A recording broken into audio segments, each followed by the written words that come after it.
Much has been said about the need to ramp up testing for coronavirus in India. Chances are you've heard about that debate as well. And why is it actually needed? Will maximum testing turn out to be a game changer? India Today's Preeti Chaudhary explains it. Now, there's been a lot that has gone down in print, online and news television about how testing and more testing could become the differentiator between countries that record the maximum corona fatalities and those who are actually able to, if not flatten the curve, then at least slow down the curve. So what is the big deal about testing and why is it considered a game changer? Let's take you through that. Well, mass testing will actually give the true picture of a pandemic, the numbers that possibly India is dealing with.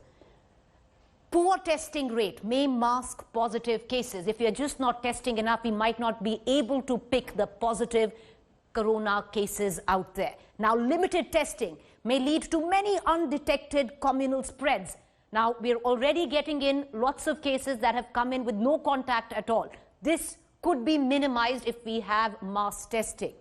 Now, mass testing could be key to decide on lockdown time. If we have empirical evidence which suggests this is the number that we're dealing with, then maybe we'd be able to have specifics on a lockdown time.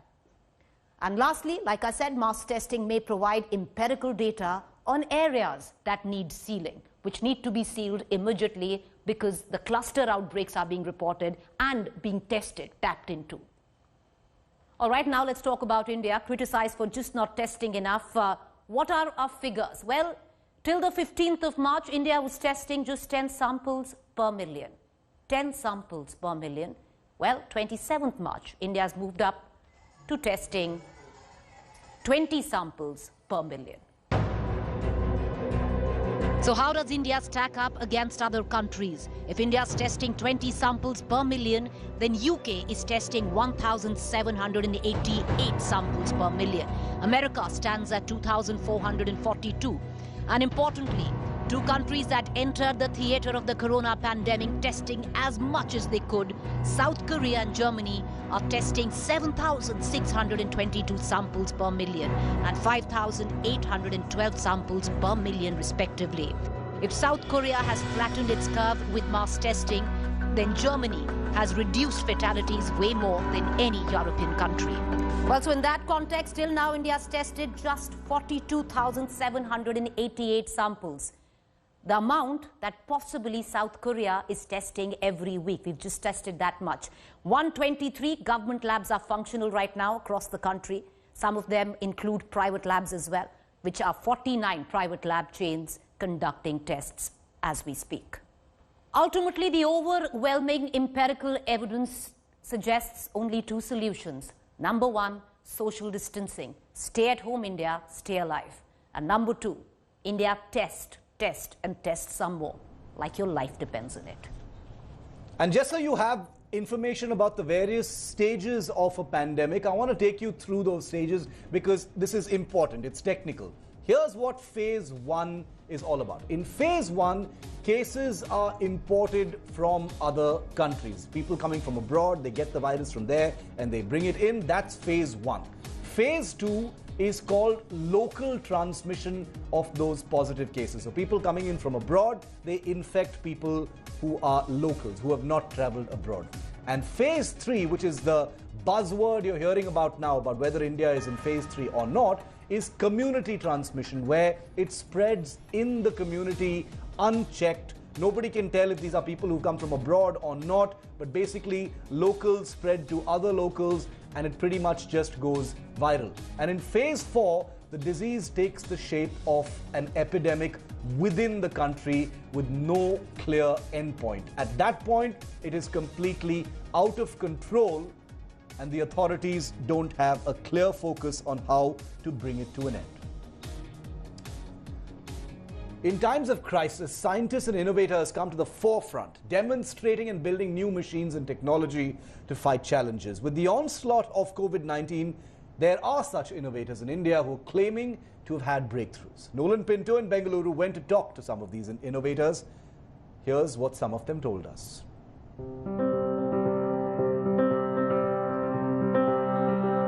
There is a new breakthrough device that claims to effectively neutralize coronavirus. Necessity is sure the mother of invention, and this doctor, a Bengaluru-based scientist, has invented a breakthrough device. It's not a medical device, I should make it clear. It's a device that basically works on the neutralizing of the spike protein, the S protein of the COVID-19 virus, so that the infectivity is reduced to a large extent. So the idea is that. And this device can be used in, hospitals, in, contained areas, quarantine areas, in places where public meets, shopping malls, schools.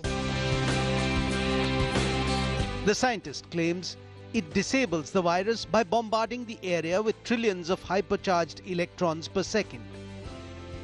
This breakthrough device, it is being claimed, has been tried and tested, but as of now the government of India is still to give its stamp of approval. US and Mexico are also testing the efficacy of this breakthrough device made in India, says the people behind the discovery. While the device is not a cure, it is aimed at containing the infection by disabling the virus. Not just this device, startups in Bengaluru have also developed an effective low-cost device called Respirate. It is a portable ventilator, they say. Your system, this device that you have actually come out with, how will this save lives? Can you just please explain to us? Sure.